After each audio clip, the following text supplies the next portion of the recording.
prominent Coloradan mentioned in the Epstein files is now responding publicly. Emails appear to show that Kimbal Musk, the brother of Elon Musk and a restaurant owner in Boulder, socialized with the infamous pedophile. Our Mark Salinger explains. 4 years after Jeffrey Epstein's 2008 sex crime conviction, emails released by the Department of Justice show Kimbal Musk invited him to a party. Let Jeffrey and his friends know they're invited tomorrow night, reads the email from Musk in September of 2012 to a friend of Epstein's, Boris Nikolic. Epstein replies, "Can we organize Elon and Kimbal at the house? Please reply with whom you are going to that party. Kimbal really liked blank. We really need to distract the ex. Any spare Ambien?" The email reply to Epstein from Nikolic reads in part, 9 News is withholding the name of a potential victim in this email. The exchange is one of 138 mentions of Kimbal Musk in the Epstein files posted to the Department of Justice website. Kimbal Musk is a Boulder-based restaurateur who co-founded the Kitchen Restaurant Group. On Monday, Kimbal Musk released a statement trying to distance himself from Epstein. "In 2012, I started dating a woman who was 30 years old. I met her through a friend. Epstein did not introduce us. My only meeting with that demon was in his New York office during the day. I never met with him again, and I never went to his island." The statement from Kimbal Musk reads in part, emails show his assistant at the kitchen set up a meeting at Epstein's house in New York in October of 2012. Jeffrey said yes to having Kimbal come to his home at 11:30 on Sunday. An email from a redacted sender reads, 2 days later, Kimbal Musk emails Epstein, writing, "Great to hand out today. Jeffrey and Boris, many thanks for connecting me with blank. I believe you both played a role. Kimbal, just FYI, you better be nice to blank. Jeffrey goes crazy when someone mistreats his girls and friends. So better be nice to her," the reply from Nikolic reads. A couple of months later, in January of 2013, Epstein emailed Kimbal Musk inviting him to his island. Musk said he was busy, but wrote, "Maybe in the spring." Kimbal's statement adds that he never met with Epstein again and never went to his island. He also says his name shows up so many times in the new files because Epstein was on his restaurant's newsletter list.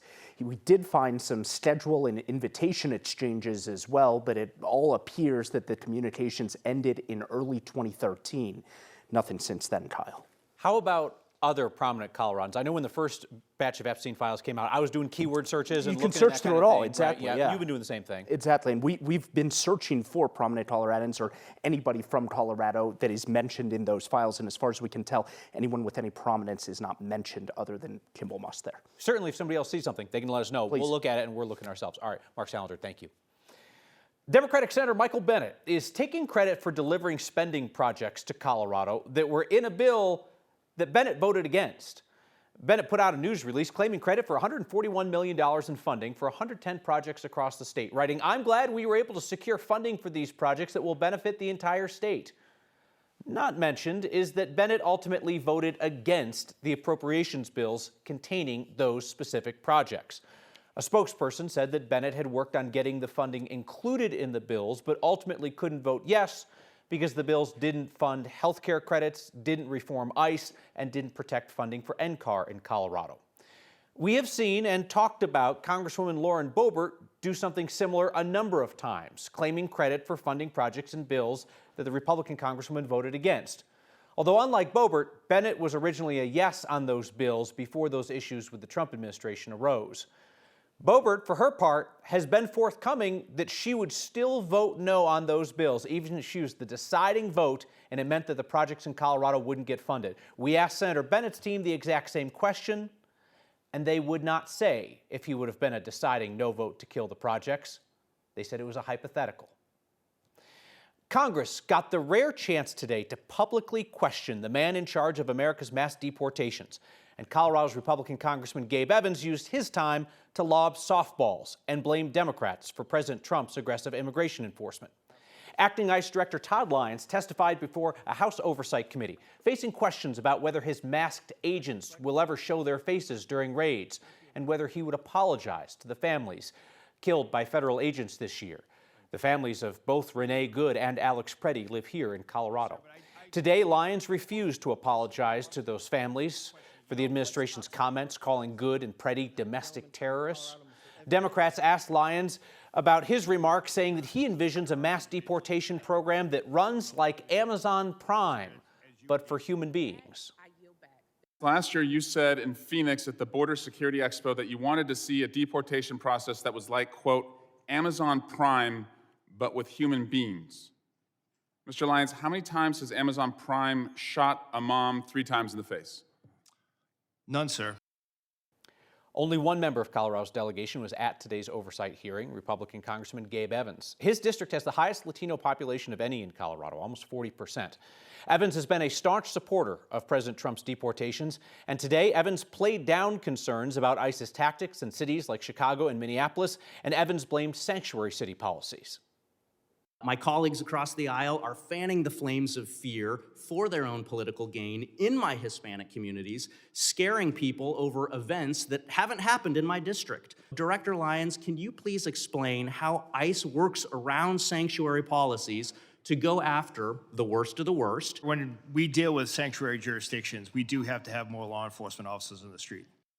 Congressman Evans did briefly mention that he has questions about ICE telling its agents they can bust into a house without a warrant, but Evans said the ICE director could talk to him about that in private.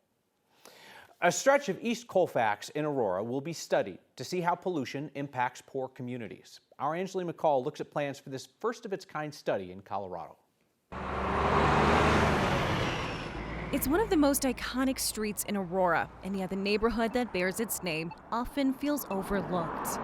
I think it is long overdue, and it's very important. Charnel Smith with the Black Parents United Foundation says now is the time to pour investment into the East Colfax area. It's why the organization will be working with the state and the health department on its first environmental equity and cumulative impact analysis. This area has a lot that goes on. There's a lot of disadvantages in this community, and because of that, I think that's why this is the perfect area. East Colfax is considered one of Denver Metro's most diverse neighborhoods. According to the Colorado Equity Compass, 48% of residents are people of color, and more than a third are living in poverty. It's part of the reason why this area was chosen. Life expectancy in this area is not high, and I think that's something we need to consider, and that's something that is important to delve into. They'll look at factors like pollution, extreme heat, and mental health. This project is going to be really big. Nikki Wells works with the organization and lives in the neighborhood now. 3 years ago, I moved around the corner to be closer to work, and moving from downtown to over here was a little cultural shocking a little bit, just seeing the differences of the neighborhood over here. They'll work with the community and directly incorporate feedback. And this change is going to be good for the community, and involving them is going to be even better. On a street already so recognizable, the people behind the study hope it may mean the neighborhood gets some of the recognition too. We're doing important work, and when we work together and we do it together, we can accomplish so much more than if we're not doing it together. So I think that's the most important thing. Along with Black Parents United Foundation, the state health department will also hire a research contractor. The organization will largely work with the community, doing listening sessions and feedback, for instance, Kyle. You know, this came out of a directive from the state legislature where they said, we want you to start doing this. Exactly. Came out of a 2024 law, also came out of a task force from 2022, really to explore ways for everyone, no matter background, income, or geography, to access a healthy environment. And we know it's that much more difficult in places like the East Colfax corridor. All right, Angeline McCall, thank you. National Democrats are starting to feel themselves a little bit. They're adding a congressional seat in Colorado Springs to their list of targeted seats to flip in November, even though that seat has never been held by a Democrat. The Democratic Congressional Campaign Committee, the campaign arm for Congressional House Democrats, is now focusing on Colorado's 5th in El Paso County. That potentially sets up a Democratic candidate to get a boost of national campaign resources to face Republican Jeff Crank in November. He beat his Democratic challenger by 14 points in 2024, and he actually overperformed compared to President Donald Trump, who won that district by 9 points. Democrats say they are optimistic that the district's significant Latino population is starting to sour on Trump, and that once safely red seat has moved to the left in each election cycle since 2022. Could not help but think today about questions regarding surveillance technology in Colorado when the FBI came out and said that it had worked with private sector partners, likely Google, to get a break in the disappearance of Nancy Guthrie in Arizona. They discovered what was said to be previously wiped footage from the doorbell camera at Savannah Guthrie's mother's house.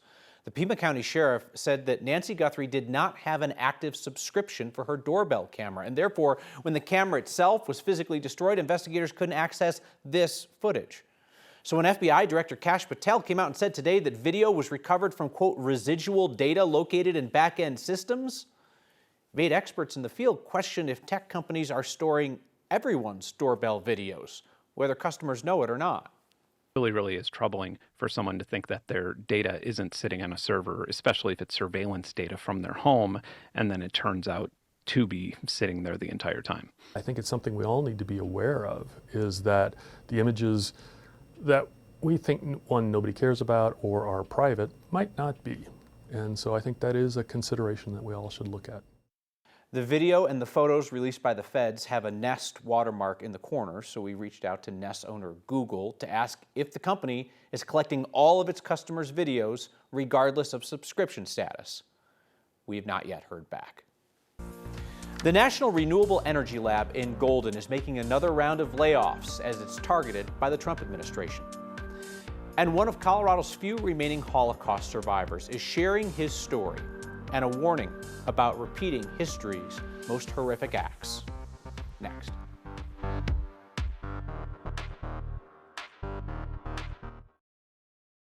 Democratic State Senator Daphne Michelson-Jeannet is resigning to lead a nonprofit fighting anti-Semitism. This sets up one, possibly two more vacancy committees at the Capitol, where about a quarter of all the legislators got their start thanks to party insiders and not voters. Michelson-Jeannet reps Commerce City and is one of the top Dems in the Senate, where she was appointed following an election to a House seat. During her time in office, she sponsored legislation to connect kids with mental health care and to require Holocaust studies to be taught in public school. A vacancy committee fills her seat for the rest of the year. Then in November, voters will decide who will serve out the final 2 years of her term. The National Laboratory of the Rockies, it's the Trump administration's new name for NREL, the National Renewable Energy Laboratory. They're cutting another 134 jobs there. The cuts include people working in research and operations roles. Spokesperson said the cuts were made to adjust to existing and projected funding levels and alignment with the Trump administration's priorities. That lab in Golden laid off 114 people back in May, blaming stop work orders from federal agencies, new federal directives, and budget shifts. The Trump administration renamed the lab in December to put it more in line with its focus not on renewable energies, but its drill baby drill agenda. Meteorologist Chris Bianchi is along now with a look, it would appear, into the past. Exactly right, Kyle, and kind of want to talk about snowpack. And one of the questions we've gotten in recent weeks has been, are there any other anomalies to years that have been this bad? And the answer is yes. There's actually a new study out from the Colorado Climate Center that links the 1980-81 year, and thanks to Nolan Deskin for this photo of Dillon Reservoir back on January the 21st of 1981, completely snow-free there. And that goes to speak to some kind of reanalysis that's been done by the Climate Center. And that shows that right now, Colorado's statewide snowpack about 53% of where it should be. In 1980-81, as well as 76-77, it was considerably lower. Now, the difference between 40 and 50% of snowpack, not all that significant in the grand scheme of things, but it does go to speak that we have had it in recent years, I suppose within the last 50 years, a couple of anomalies to this one. For what it's worth, by the way, 1980-81 finished fairly well in terms of snowpack. 76-77, unfortunately, that was a terrible year for snowpack, where it just stayed basically barren snowpack-wise all season long. Now, we have some good news around the corner for us here in the mountains. 6 to 10 inches here in Teal and 6 to 15 inches for the Park Range. Steamboat on west, that snow moves in really tomorrow, and that'll continue through Thursday and into Friday as well. So some good news with some of that snow just around the corner for us in the mountains. Again, we certainly need that. In Denver, if you're hoping for snow, womp womp. It's going to be in the 50s, and we're going to be talking about some rain. That is right, rain in Denver, Colorado. In the middle of February, that will be for, gotta step out of the way there, Thursday and Friday before we dry out and warm up this weekend into next week. A 91-year-old Holocaust survivor is still making it his personal mission to share his family's story. So we'll listen as he shares a particular warning about a hostile political climate. Reminder, you can catch this program streaming each night 6 p.m. on 9 News Plus, and next is a podcast wherever you get those. Breaking news here within the last few minutes. NBC News is reporting the Trump administration has tried and failed to get a criminal indictment of Democratic legislators who told the military that they don't have to follow illegal orders. As we've reported here, Democratic Congressman Jason Crow of Colorado was part of that effort. Crow and other military vets in Congress appeared in a video back in November telling service members that they have no obligation to follow illegal orders. That is, in fact, the law. But then President Trump accused them of sedition, which is punishable by death. NBC says it has not confirmed how many of the Democrats were targeted by the failed attempt to secure an indictment that apparently ran through the office of District of Columbia U.S. Attorney Jeanine Pirro, the former Fox News personality. A Holocaust survivor who settled in Denver is still speaking about his experiences at the age of 91. We went today to Red Rocks Community College to hear his story in his own words. I'd like to open up the stage, if we could all give a round of applause to Mr. Ozzy Slaughter. I've been to all the other schools in the area. Where did you come from, people? My troubles began at the age of 7. The first time I understood what was happening to me was when a bunch of kids jumped on me after school. They called me all kind of dirty names. And that was the beginning of my Holocaust. We survived in the mountains. And we were liberated ultimately in 1945. I came to this country in 1959. This is the best country. This is a country where you can come and go and say what you want, write what you want. We are going through this kind of a wave, okay? And unfortunately, that we have to deal with the same thing right now. What I see on television reminds me of what was going on in my childhood. They were picking up the Jewish people in the city, putting them in cattle cars, and shipping them to Germany and to Poland, to concentration camps. Why do I do this? I do it in the memory of my cousins. They all died in the concentration camps. I have to share this with the world and let the world know what can happen if a society turns against a certain segment of a society and they decide to just wipe out human beings. That's a terrible thing. We're back with your feedback next. The most Colorado thing we saw today is Denver's hottest debate boiled down to just 6 letters. We have picked sides in this debate for years. We are DIA for life around here, no matter how hard the muckety-mucks at the airport and their marketing dollars want us all to call the airport den. It's not happening. Somebody's embraced the debate, it would appear, with a custom license plate spotted by a next viewer named Chris. If you see something that feels quintessentially Colorado to you, email it to us, next@9news.com, or text next 303-871-1491. Some text feedback tonight. You're dressed like a proud girl, Dad. Pink looks good on you. That's nice. My girls won't appreciate it. They don't watch the show. They don't care. They actually have no idea what I do for a living. It's fine. Text that we should mention that in the story about Kimbal Musk, who owns restaurants, that the word is restaurateur, not restaurateur. I've gone my entire life thinking it's restaurateur. It's restaurateur? What else am I wrong about?